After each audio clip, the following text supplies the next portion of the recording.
राधे राधे दोस्तों, मैं सोफ्टी सिंह अपने YouTube चैनल माई सिर्फ साधना में आपका हार्दिक स्वागत करती हूँ।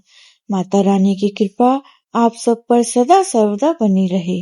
आशा करती हूँ आप सब अच्छे होंगे। दोस्तों, आज मैं आपके लिए नवरात्र व्रत में सुनी जाने वाली नवरात्र व्रत की कथा लेकर आई हूँ। इस व्रत में उपवास या फलाहार आदि का कोई विशेष नियम नहीं है। प्रातः उठकर स्नान करके मंदिर में जाकर या घर पर ही नवरात्रों में दुर्गा जी का ध्यान करके व्रत रखना चाहिए, कथा पढ़नी चाहिए। कन्याओं के लिए यह व्रत विशेष फलदायक है। श्री जगदम्बा की कृपा से सब विघ्न दूर होते हैं। कथा के अंत में बारंबार दुर्गा माता तेरी सदा ही जय का उच्चारण करें। तो चलिए कथा शुरू करते हैं। बृहस्पति जी बोले, हे ब्रह्मा जी, आप अत्यंत बुद्धिमान, सर्वश्रेष्ठ, चारों वेदों को जानने वालों में श्रेष्ठ हो। हे प्रभु, कृपा कर मेरा वचन सुनो। चैत्र, आश्विन, माघ और आषाढ़ के शुक्ल पक्ष में नवरात्र का व्रत और उत्सव क्यों किया जाता है? हे भगवान, इस व्रत का फल क्या है? किस प्रकार करना उचित है? और पहले इस व्रत को किसने किया है, सो विस्तार से कहो।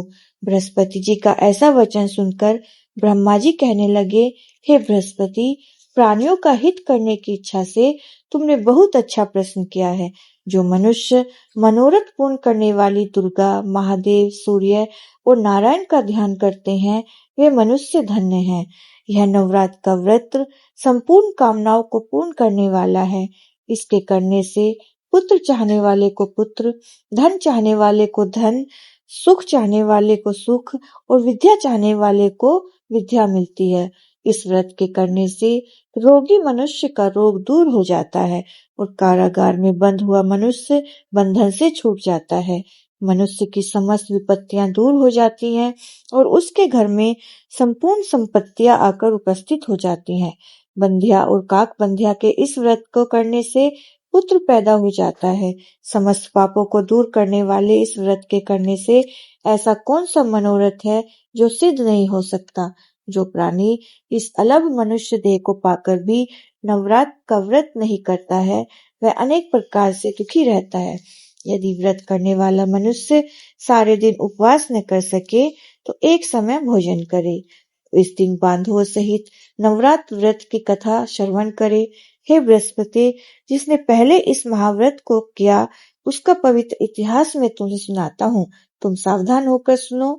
इस प्रकार ब्रह्मा जी का वचन सुनकर बृहस्पति जी बोले, हे ब्रह्मा, आप मनुष्यों का कल्याण करने वाले इस व्रत को कहो, मैं सावधान होकर सुन रहा हूँ। आपकी शरण में आए हुए मुझ पर कृपा करो। ब्रह्मा जी बोले, पीठत मनोहर नगर में एक अनाथ नाम का ब्राह्मण रहता था। वह भगवती दुर्गा का भक्त था। उसके संपूर्ण सद्गुणों से युक्त मानो ब्रह्मा की सबसे पहली रचना हो। ऐसी यथार्थ नाम वाली सुमति नाम की एक अत्यंत सुंदर पुत्री पैदा हुई। वह कन्या सुमति अपने पिता के घर बालकपन में अपनी सहेलियों के साथ क्रीड़ा करती हुई इस प्रकार बढ़ने लगी कि जैसे शुक्ल पक्ष की कला बढ़ती है। उसका पिता प्रतिदिन जब दुर्गा की पूजा और होम किया करता, उस समय वह भी नियम से वहां उपस्थित रहती थी। एक दिन वह सुमति अपनी सहेलियों के साथ खेलने लग गई और भगवती के पूजन में उपस्थित नहीं हुई। उसके पिता को पुत्री की ऐसी असावधानी देखकर क्रोध आया और पुत्री से कहने लगा, हे दुष्ट पुत्री, आज प्रभात से तूने भगवती का पूजन नहीं किया। इस कारण मैं किसी कुष्ठी और दरिद्री मनुष्य के साथ तेरा विवाह करूंगा। इस प्रकार कुपित पिता का वचन सुनकर सुमति को बड़ा दुख हुआ और पिता से कहने लगी, हे पिताजी, मैं आपकी कन्या हूँ, मैं सब तरह से आपके अधीन हूँ। जैसी आपकी इच्छा हो मेरा विवाह कर सकते हैं, पर होगा वही जो मेरे भाग्य में लिखा है। मेरा तो इस पर पूर्ण विश्वास है। मनुष्य न जाने कितने मनोरथों का चिंतन करता है, पर होता वही है जो भाग्य में विधाता ने लिखा है। जो जैसा कार्य करता है उसको फल भी उसी कर्म के अनुसार मिलता है, क्योंकि कर्म करना मनुष्य के अधीन है, पर फल दैव के अधीन है। जैसे अग्नि में पड़े तृणादि उसका अधिक प्रदीप्त कर देते हैं, उसी प्रकार अपनी कन्या के ऐसे निर्भयता से कहे हुए कटु वचनों को सुनकर उस ब्राह्मण को और अधिक क्रोध आया। तब उसने अपनी कन्या का विवाह एक कुष्ठी के साथ कर दिया और अत्यंत क्रुद्ध होकर पुत्री से कहने लगा, जाओ जाओ जल्दी जाओ, अपने कर्म का फल भोगो, देखे भला भाग्य के भरोसे रहकर क्या करती है। इस प्रकार के कहे हुए पिता के कटु वचनों को सुनकर सुमति मन में विचार करने लगी कि अहो मेरा बड़ा दुर्भाग्य है जिससे मुझे ऐसा पति मिला। इस तरह अपने दुख का विचार करती हुई वह सुमति अपने पति के साथ वन में चली गई और भयावनी कुशायुक्त उस स्थान पर उन्होंने वह रात बड़े कष्ट के साथ व्यतीत की। उस गरीब बालिका की ऐसी दशा देखकर भगवती पूर्ण पुण्य के प्रभाव से प्रकट होकर सुमति से कहने लगी, हे दीन ब्राह्मणी, मैं तुम पर प्रसन्न हूँ, तुम जो चाहो सो वरदान मांग सकती हो, मैं प्रसन्न होने पर मनवांछित फल देने वाली हूँ। इस प्रकार भगवती दुर्गा का वचन सुनकर ब्राह्मणी कहने लगी कि आप कौन हैं जो मुझ पर प्रसन्न हुई हैं, यह सब मुझसे कहो और अपनी कृपा दृष्टि से मुझ पर दीन दासी को कृतार्थ करो। ऐसी ब्रह्मणी का वचन सुनकर देवी कहने लगी, मैं आदि शक्ति हूँ और मैं ही ब्रह्म विद्या और सरस्वती हूँ। मैं प्रसन्न होने पर प्राणियों का दुख दूर कर उसको सुख प्रदान करती हूँ। हे ब्राह्मणी, मैं तुझ पर तेरे पूर्व जन्म के पुण्य के प्रताप से प्रसन्न हूँ। तुम्हारे पूर्व जन्म का वृत्तांत सुनाती हूँ, सुनो। तू पूर्व जन्म में निषाद की स्त्री थी और अति पतिव्रता थी। एक दिन तेरे पति निषाद ने चोरी की। चोरी करने के कारण तुम दोनों को सिपाहियों ने पकड़ लिया और ले जाकर जेल खाने में कैद कर दिया। उन लोगों ने तेरे और तेरे पति को भोजन भी नहीं दिया। इस प्रकार नवरात्र के दिनों में तुमने न तो कुछ खाया और न जल ही पिया, इसलिए 9 दिन का व्रत हो गया। हे ब्राह्मणी, उन दिनों में जो व्रत हुआ उस व्रत के प्रभाव से प्रसन्न होकर मैं तुम्हें मनोवांछित फल दे रही हूँ। तुम्हारी जो इच्छा हो सो मांगो। इस प्रकार दुर्गा के वचन सुनकर ब्राह्मणी बोली कि मैं आपको प्रणाम करती हूँ, कृपा कर मेरे पति के कोढ़ को दूर करो। देवी कहने लगी कि उन दिनों में जो तुमने व्रत किया उस व्रत के एक दिन का पुण्य अपने पति के कोढ़ दूर करने को अर्पण करो। मेरे प्रभाव से तेरा पति कोढ़ से रहित और सोने के समान शरीर वाला हो जाएगा। ब्रह्मा जी बोले। इस प्रकार देवी के वचन सुनकर वह ब्राह्मणी बहुत प्रसन्न हुई और पति को निरोग करने की इच्छा से ठीक है ऐसे बोली। तब उसके पति का शरीर भगवती दुर्गा की कृपा से कुष्ठहीन होकर अति कांति युक्त हो गया, जिसकी कांति के सामने चंद्रमा की कांति भी क्षीण हो जाती है। वह ब्राह्मणी पति की मनोहर देह को देखकर देवी को अति पराक्रम वाली समझकर स्तुति करने लगी। हे दुर्गे, आप दुर्गति को दूर करने वाली, तीनों जगत का संताप हरने वाली, समस्त दुखों को दूर करने वाली, रोगी मनुष्य को निरोग करने वाली, प्रसन्न होने पर मनवांछित वस्तु देने वाली और दुष्ट मनुष्यों का नाश करने वाली हो। तुम ही सारे जगत की माता और पिता हो। हे अम्बे, मुझ निरपराध अबला का मेरे पिता ने कुष्ठी मनुष्य के साथ विवाह कर मुझे घर से निकाल दिया। उसकी निकाली हुई पृथ्वी पर मैं घूमने लगी। आपने ही मेरा इस आपत्ति रूपी समुद्र से उद्धार किया है। हे देवी, मैं आपको प्रणाम करती हूँ, मुझ दीन की रक्षा करो। ब्रह्मा जी बोले कि हे बृहस्पति, इस प्रकार उस सुमति ने मन से देवी की बहुत स्तुति की और उसके द्वारा की हुई स्तुति को सुनकर सुमति पर देवी को बहुत संतोष हुआ और ब्राह्मणी से कहने लगी, हे ब्राह्मणी, तेरे उद्दालक नाम का अति बुद्धिमान, कीर्तिमान और जितेंद्रिय पुत्र शीघ्र ही होगा। ऐसा कहकर वह देवी उस ब्राह्मणी से फिर कहने लगी, हे ब्राह्मणी, और जो कुछ तेरी इच्छा हो सो वही मनवांछित वस्तु मांग सकती है। ऐसा भगवती दुर्गा का वचन सुनकर सुमति बोली, हे दुर्गे, अगर आप मुझ पर प्रसन्न हैं तो कृपा कर मुझे नवरात्र व्रत विधि बतलाइए। हे दयामयी, जिस विधि से नवरात्र व्रत करने से आप प्रसन्न होती हैं उस विधि तथा उसके फल को मुझसे विस्तार पूर्वक कहें। इस प्रकार ब्रह्मा जी के कहे वचन सुनकर माँ दुर्गा कहने लगी, हे ब्राह्मणी, मैं संपूर्ण पापों को दूर करने वाली नवरात्र व्रत की विधि बतलाती हूँ, जिसको करने से समस्त पापों से छूटकर मोक्ष की प्राप्ति हो जाती है। आश्विन मास में शुक्ल पक्ष की प्रतिपदा से लेकर 9 दिन तक विधि पूर्वक व्रत करें। यदि दिन भर का व्रत न कर सके तो एक समय भोजन करें।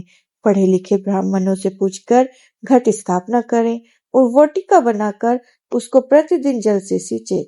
महाकाली, महालक्ष्मी और महासरस्वती की मूर्तियां बनाकर उनको नित्य विधि सहित पूजा करें और पुष्पों से विधि पूर्वक अर्घ दें। बिजोरा के फूल द्वारा अर्घ देने से रूप की प्राप्ति होती है और जायफल से कीर्ति तथा दाख से कार्य सिद्धि होती है। आंवले से सुख और केले से भूषण की प्राप्ति होती है। इस प्रकार फलों से अर्घ देकर यथाविधि हवन करें। खांड, घी, गेहूं, शहद, जौ, तिल, बिल्व, नारियल, दाख और कदम से हवन करें। गेहूं से होम करने से लक्ष्मी की प्राप्ति होती है। खीर तथा चंपा के पुष्पों से धन और पत्तों से तेज और सुख की प्राप्ति होती है। आंवले से कीर्ति और केले से पुत्र होवे। कमल से राज सम्मान और दाखों से सुख की प्राप्ति होती है। खांड, घी, नारियल, शहद, जौ और तिल इनसे फलों से होम करने से मनवांछित वस्तु की प्राप्ति होती है। व्रत करने वाला मनुष्य इस विधान से होम कर आचार्य को अत्यंत नम्रता के साथ प्रणाम करे और यज्ञ की सिद्धि के लिए उसे दक्षिणा दे। इस महाव्रत को पहले बताई हुई विधि के अनुसार जो करता है उसके सब मनोरथ पूर्ण हो जाते हैं। इसमें तनिक भी संशय नहीं है। इन 9 दिनों में जो कुछ दान आदि दिया जाता है उसका करोड़ों गुना फल मिलता है। इस नवरात्र का व्रत करने से अश्वमेध यज्ञ का फल मिलता है। हे ब्राह्मणी, इस संपूर्ण कामनाओं को पूर्ण करने वाला उत्तम व्रत को तीर्थ, मंदिर अथवा घर में ही विधि के अनुसार करें।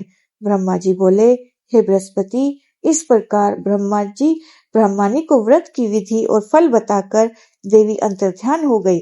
जो पुरुष या स्त्री इस व्रत को विधि पूर्वक करता है वह इस लोक में सुख पाकर अंत में दुर्लभ मोक्ष को प्राप्त होता है। हे बृहस्पति, यह दुर्लभ व्रत का महात्म्य मैंने तुम्हें बतलाया है।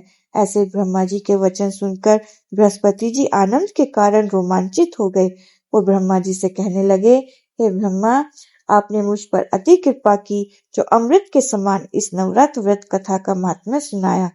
हे प्रभु, आपके बिना कौन इस महात्म्य को सुना सकता है। ऐसे बृहस्पति जी के वचन सुनकर ब्रह्मा जी बोले, हे बृहस्पति, तुमने सब प्राणियों का हित करने वाले इस अलौकिक व्रत को पूछा, इसलिए तुम धन्य हो। यह भगवती शक्ति संपूर्ण लोकों का पालन करने वाली है। इस महादेवी के प्रभाव को कौन जान सकता है। दोस्तों, इस तरह हमारी कथा पूर्ण हुई। हे दुर्गे मैया, जैसे आपने उस ब्राह्मणी की मनोकामना पूर्ण करी, वैसे ही इस कहानी को कहते, सुनते और हुंकारा भरते सबकी मनोकामना पूर्ण करना। बोलिए दुर्गे मैया की जय। दोस्तों, कहानी पढ़ने के बाद माता से अपनी गलती या भूल के लिए हमें क्षमा याचना जरूर मांगनी चाहिए। तो चलिए क्षमा याचना का पाठ करते हैं। हे परमेश्वरी, मेरे द्वारा रात दिन सहस्त्रों अपराध होते हैं। यह मेरा दास है, ऐसा समझकर मेरे उन अपराधों को तुम कृपा पूर्वक क्षमा करो। परमेश्वरी, मैं आवाहन नहीं जानता, विसर्जन करना नहीं जानता, तब पूजा करने का ढंग भी नहीं जानता। क्षमा करो देवी सुरेश्वरी, मैंने जो मंत्रहीन, क्रियाहीन और भक्तिहीन पूजन किया है वह सब आपकी कृपा से पूर्ण हो। जगदम्बिके, मैं अपराधी हूँ, किंतु तुम्हारी शरण में आया हूँ। इस समय दया का पात्र हूँ, जैसा चाहो करो।